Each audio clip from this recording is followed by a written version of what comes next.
Hi everybody, welcome back. I hope you had a good long weekend. This week, for our art classes this week, we are going to be talking about a current event. So earlier in the semester, when we were doing virtual class way back when we first started the beginning of the year, we talked about cave art and cave drawing. And one of the pieces or the specimens that we looked at was in Indonesia, and it's a painting of a pig from Indonesia. And I'm going to go ahead and show you the picture here.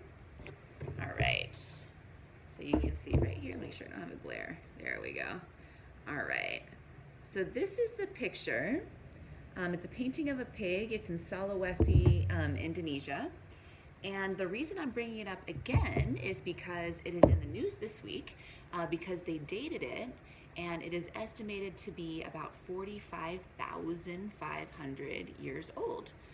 So that would make it the oldest figurative art that we have. So figurative art meaning that we have other areas where we can see maybe marks on the wall or kind of abstract art, maybe just some colors, something that was clearly placed there by a person, but it may not have like an actual, you can't make out what it is.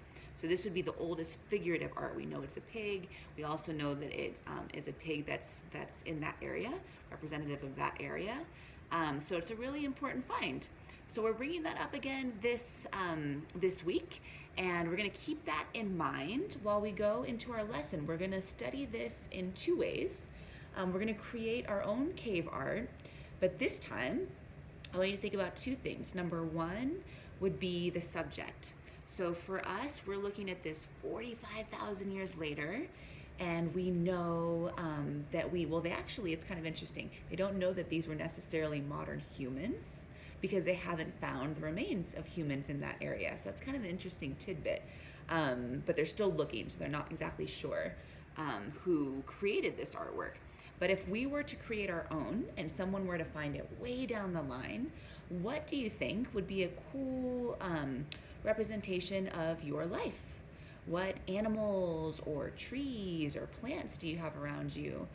Would it be your family? Maybe you show your family, who's in your family unit, your pets. What would be a good representation of your life that would be interesting for somebody to find way far into the future like that?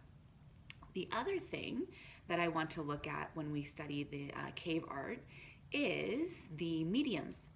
So when people are looking to create something in a cave, they might use berry stains, or they might use mud, or they might use different things that create stains on the wall or on whatever sort of surface that they're using.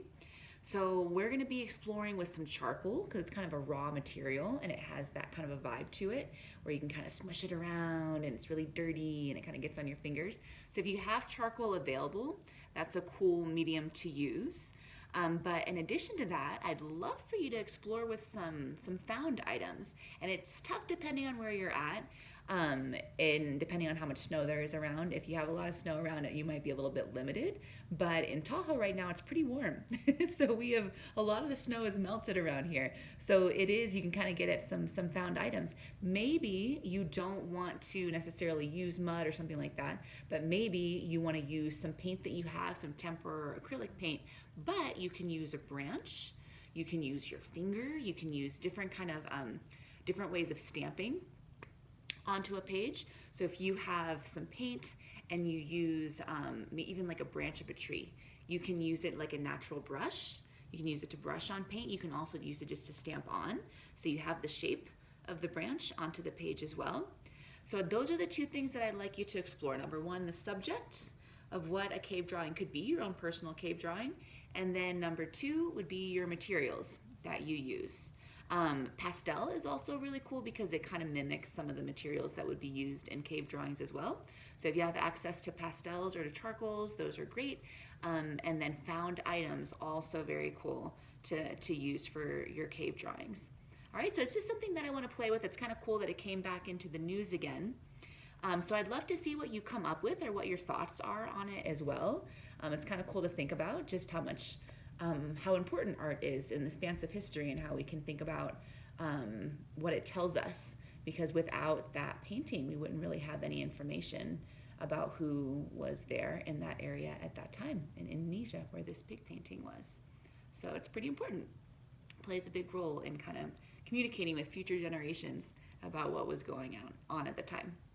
All right, so I'd love to see what you guys come up with. Feel free to email me with any questions. If you would like more information about the pig painting, if you just put into your Google search pig painting Indonesia, if you do pig painting by yourself, you'll probably just get pig painting. But if you put pig painting Indonesia, you'll probably get this specific information. There's tons of articles about it. The Smithsonian has one, New York Times, there's a lot of information about it. So you can see a little bit more about what we're talking about.